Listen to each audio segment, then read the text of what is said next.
Good afternoon, welcome to Turbo Tortoise Tech. If you're new here, I'm Reese of the 4-piece variety or Triple XL.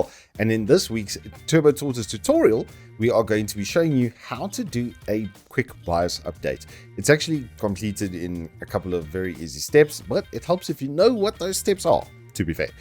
Most of the motherboards work the same. I'm going to show you on an MSI motherboard how to do it. It is basically the same on Asus as well.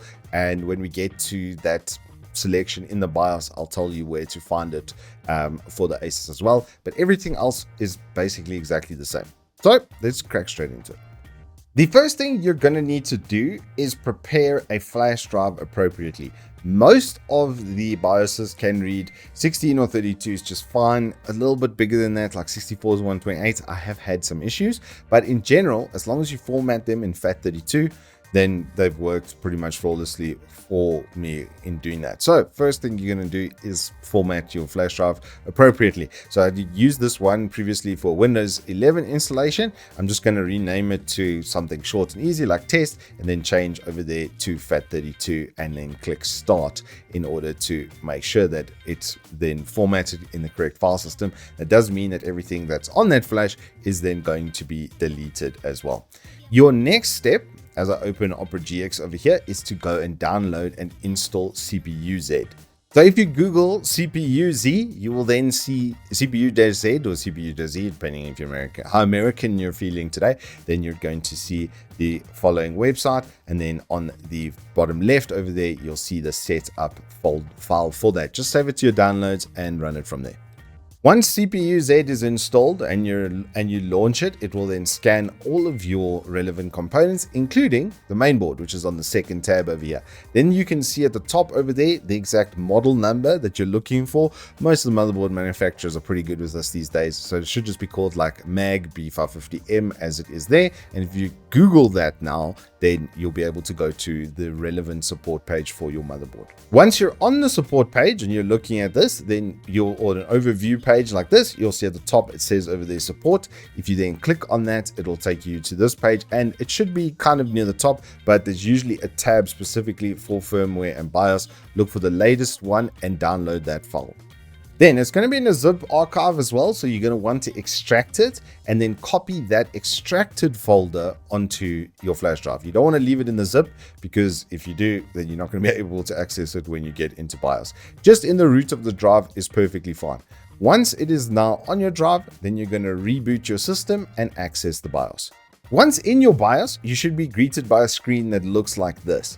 In the MSI's case, the M flash on the bottom left, you'll see over there with favorites and hardware monitor is a sub module that it has for its flash state. With Asus, you might have to go into advanced mode, but you're looking for Easy Flash Utility.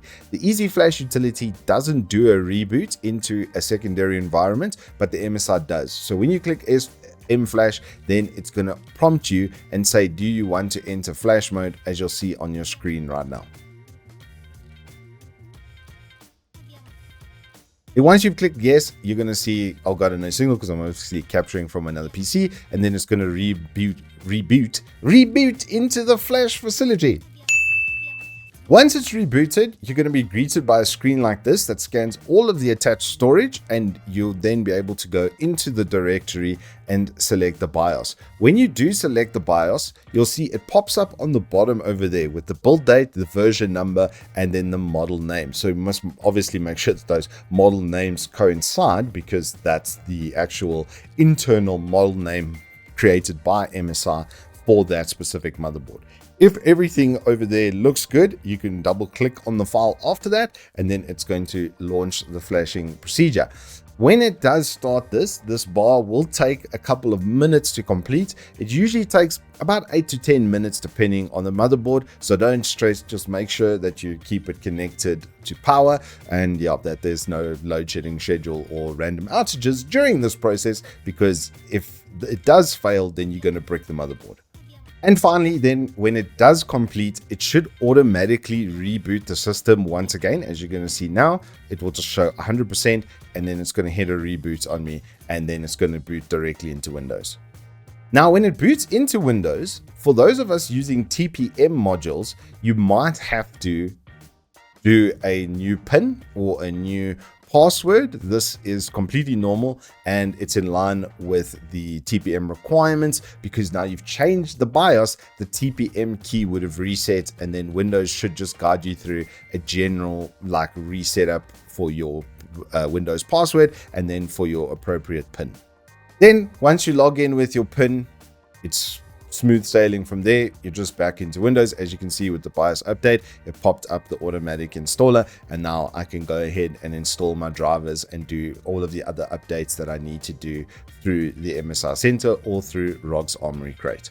And that, my Lipshins, is the quickest and easiest way to do your BIOS update. Some boards do have flashback facilities. However, in general, I find them to be a little bit buggy. This is like the fail-safe way to do this. You really don't want to run into an instance where you use a flashback option and then it breaks your motherboard. We will all be very, very sad boy burgers if that does happen. If you guys need help with anything else with regards to doing your BIOS update, do let us know in the comments down below and I'll hit you up with that info. Anywho, that's all I have for you in this tutorial. If you have enjoyed it, please do hit us up with a like and subscribe, and I'll see you on the flip side.